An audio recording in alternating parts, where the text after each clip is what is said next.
Hello Virgo, and welcome to Truth Seeker Psychic Readings, reminding you of who you really are.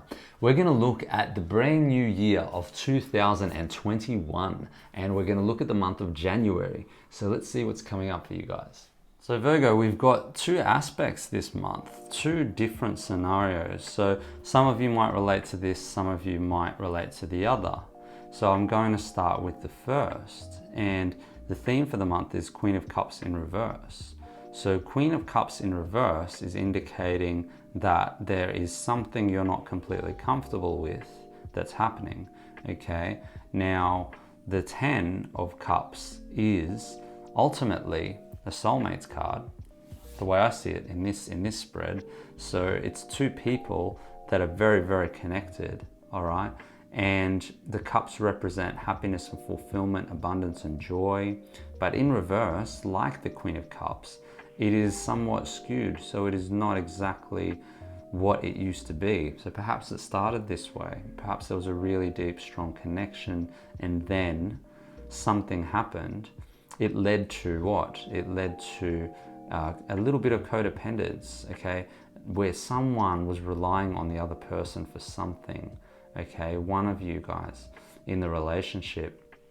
And so what that leads to is this is also not feeling completely confident about where you're heading because of what's happened, and like carrying all of these swords, meaning like all of these thoughts, all of these negative thoughts about the partner and the situation, and trying to move past that, finding it difficult, you know.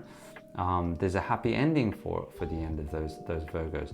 Anyone struggling with a relationship right now will find that through this, it's meant to happen the way it's meant to happen, because the 9 is the completion of the cycle, right? And you are left feeling happy, like there's a good outcome out of this, you know, even if this is for the Virgos that are struggling with the relationship. For the ones that aren't, okay, I'll explain what this is. So this is basically a feeling of not being 100% sure of how you're feeling, and maybe, you know, you just want to spend some time on your own, and maybe you just want to be a little bit in seclusion just so that you can come back to who you are. Because Queen of Cups in reverse is basically saying that there is just something not quite feeling right for you on the inside. You're not quite as emotionally stable as you usually are. So either doing some meditation, going out into the countryside, or just, you know, going out near the ocean to regenerate that energy. Maybe doing some journaling, you know, maybe some sort of physical exercise you enjoy that is going to get you in that mode again. You know, it's coming back to you. All right, because whatever it is that you're dealing with this month is very temporary, okay? Because it says here right at the end that everything is going to work out perfect, okay? There are no mistakes. So the X here marks an opportunity, or a situation, I should say. It's a crossroads. It's where you come to a spot where you have to make a decision, and it's very emotionally charged, you know, because you've got all of these cups here, and it's not just about you, it's involving someone else. So I feel like, you know, on the flip side of the difficult relationship that I talked about for some Virgos, the second part is being in a good, stable relationship with someone, or, you know, a partnership or whatever it may be, but just there being something like some sort of hurdle or some sort of emotional decision that needs to be made. I feel like you just need to communicate. I feel like you just need to come together to realize what it is that is the common goal here. You see, this also for me is like glasses. You see, like spectacles, like the two arms, two eyes and two glasses, you know, seeing ultimate vision. So it's like, what do you envision? What do you both envision for your lives? What do you both see? Okay. Now, if you're single, don't tune out just yet, because this applies to you as well. And it just means that you're yet to find exactly what you want. And you need to sort of look for emotional stability, because emotional stability first within yourself is going to attract to you in your life that which is emotional stability.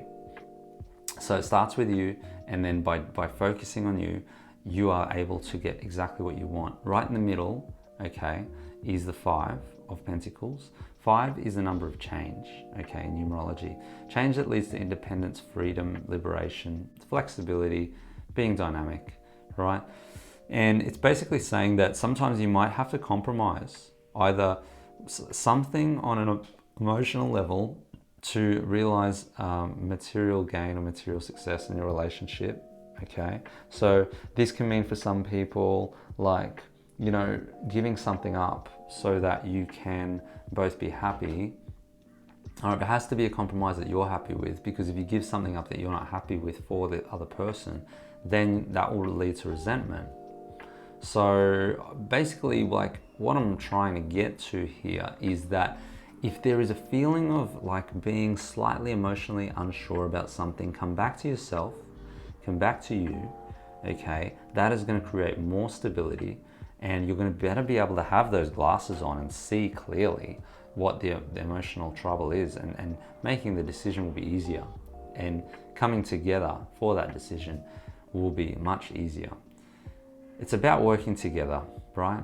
You know, some of you may experience like a slight financial hardship here, and this is very temporary. It's going to pass because you've got a happy ending right here.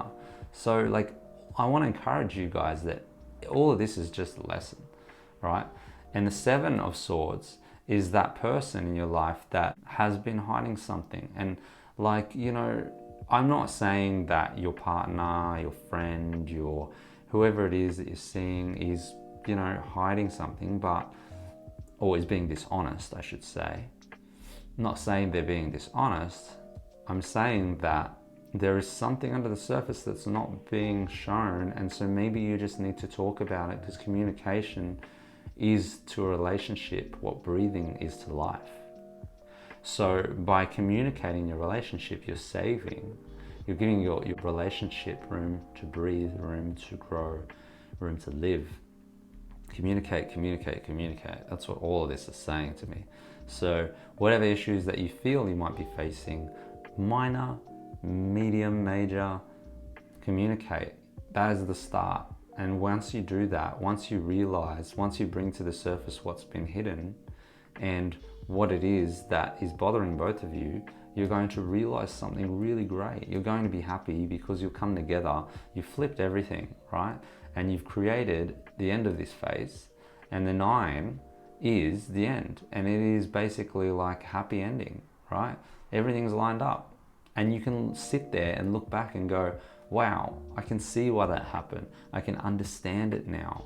You know, this will be your realization at some point. I would feel towards the end of the month that whatever little issue you're dealing with and whatever emotional trouble you had, just taking time to yourself, having some space, you know, because sometimes we need space, you know. All of this is basically saying sometimes it's too much, being around each other too much, and that can suffocate the relationship, you know. So if air, like if we breathe, right, if we're breathing life, then that is how we live. Air represents, the air we breathe represents us having life. And if the relationship doesn't allow us to breathe, then we suffocate and we both go down.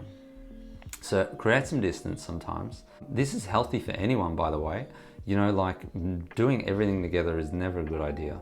So, you know, having your own friends, being independent, you know, doing your own stuff, having your own interests. You don't have to like the same things. You don't have to do the same things.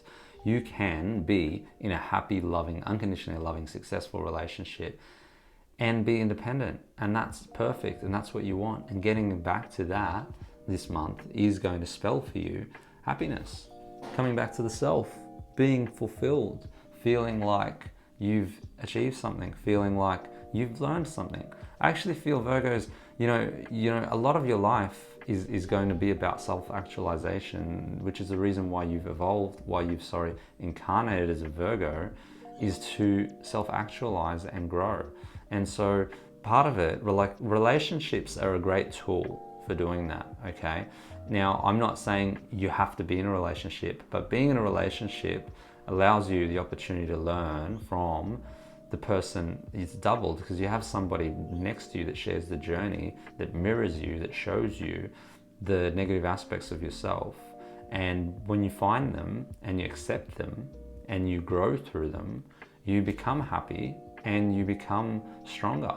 So I see this as being a positive completely.